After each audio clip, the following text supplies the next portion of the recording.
السلام عليكم مشاهدينا الكرام. رواية أرض السافلين هي الرواية الثانية للكاتب والروائي المصري أحمد خالد مصطفى. رواية أرض السافلين هي رواية من الروايات المثيرة للجدل، وتصف عالم سفلي غريب ومثير للدهشة تصل إليه الروح بحثا عن الحقيقة وتفسير العديد من الأمور المحيرة والتي لم يستطع الإنسان تفسيرها، لتخلص الروح بحقيقة هذا العالم وتؤمن أيضا بوجوده وحقيقته، وهو عالم الإنترنت المظلم الذي سبق وأن عملنا عليه حلقة ستجدونها في القناة أو في رابط في الوصف. تدور أحداث الرواية في سرد قصة الروح التي تسافر للعالم السفلي الغريب والمثير، وهذا العالم غريب عن العالم البشري وتسعى بحثا عن حقيقته وأسراره وخباياه. ومن ثم تلتقي الروح بشخص يدعى سكوربيون، هو الذي سيساعدها على اكتشاف الغرف العالم السفلي. هو عالم تحكمه شياطين الإنس، وهذا العالم يتكون من مجموعة من الغرف. الغرفة الأولى غرفة العهر والذعارة، وتحتوي على قضية العهر والذعارة والدفاع عن العاهرات، وفيها تتعرف الروح على قصص 3 عاهرات. العاهرة الأولى فتاة من قرية في مملكة كمبوديا، أما العاهرة الثانية فتاة أمريكية دخلت رغما عنها وعنفا إجبارا إلى عالم الذعارة. العاهرة الثالثة فتاة فقيرة من جمهورية مولدوفا الأوروبية. أما بالنسبة للغرفة الثانية غرفة الكذب والخداع والوهم، فيها الكثير من الأحداث التاريخية والمهمة أيضا، والتي قام الإعلام بتزييفها وتشويه حقائقها عمدا، حيث ستكتشف الروح الحقيقة الكاملة، مثل أحداث 11 من ديسمبر والتي قضت بتفجير البرجين التجارة العالمية في أمريكا ونسبه لأسامة بن لادن. ثانيا علاقة أسامة بن لادن بالزعيم العراقي صدام حسين، وحقيقة وفاة الممثل الأمريكي مايكل جاكسون أيضا. أما بالنسبة للغرفة الثالثة فهي غرفة الإلحاد، حيث ستلتقي الروح بالعديد من الفلاسفة والعلماء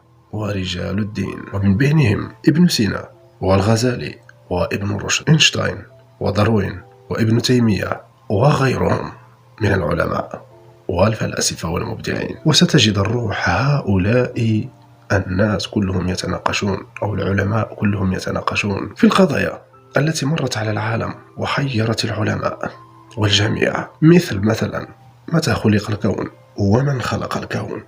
يا إلهي، هل هذا يحتاج إلى سؤال غريب؟ ويناقشنا أيضا ما هو مصير الإنسان بعد وفاته. أما بالنسبة للغرفة الرابعة فهي غرفة المجرمين، حيث ستنتقل الروح إلى زمن أشهر المجرمين الذي مروا على مر التاريخ، وتعايشهم لتفهم ما كانوا عليه أثناء فترة إجرامهم وكيف كانوا يعيشون. أيضا من أبرز تلك الشخصيات الإجرامية بارون للمخدرات والسياسي الكولومبي الكبير بابلو إسكوبار. أما بالنسبة للغرفة الخامسة هي غرفة الإلحاد، حيث تعود الروح مجددا إلى تلك الغرفة، وستلتقي نفس الشخصيات أثناء مناقشتها مسألة خلق الكون من 3 جوانب، وهي الدين والفلسفة والعلم. الغرفة السادسة غرفة المال والنقود والنفوذ أيضا، وتعود الروح من خلال هذه الغرفة إلى أزمنة غابرة جدا لتكتشف الحقائق الآتية. أولا تعرف إلى تاريخ المقايضة قبل ظهور المال، تاريخ ظهور الأوراق النقدية بديلا للذهب والعملات الفضية أو العملات الفضية. ثالثا تعرف على كيفية التحكم اليهود بالعالم عن طريق تحويل الذهب لأوراق نقدية لا قيمة لها. الغرفة السابعة العودة مجددا لغرفة الإلحاد، حيث سيتم مناقشة مواضيع أخرى، وهي هل الكائنات يطورها الخالق أم تتطور لنفسها؟ الغرفة الثامنة غرفة عالم النور، وفيها تصل الروح إلى دين الإسلام. وما علاقة أرض السافلين بالإنترنت المظلم؟ قصد الكاتب أحمد خالد مصطفى بأرض السافلين بأنها عالم حقيقي، وهو الدارك ويب أو الإنترنت المظلم، وهو العالم الذي فيه كل شيء محضر عن طريق المال، مثل المخدرات، لحوم بشرية، شرب ماء، شرب دماء البشر، السحر الأسود، ممارسة جميع أنواع التعذيب، اغتصاب الأطفال والنساء، وتأجير عصابات خطيرة أيضا، أي قاتل مأجور. إن أردت قاتل مأجور ستستجره من هناك أو ستشتريه من هناك أو ما شابه ذلك. النصب والاحتيال، مشاهدة مقاطع ممنوعة وبشكل مباشر. كما قلت لكم سابقا، بالمناسبة حملت حلقة كاملة عن الدارك نت والديب ويب في قناتي على اليوتيوب. لا تنسوا أن تشوفوا هذا الفيديو أو أن تشاهدوا هذا الفيديو. أحبائي أو أعزائي المشتركين والمشاهدين، لقد وصلنا إلى نهاية هذا الفيديو. أتمنى أن تنال هذه الرواية إعجابكم.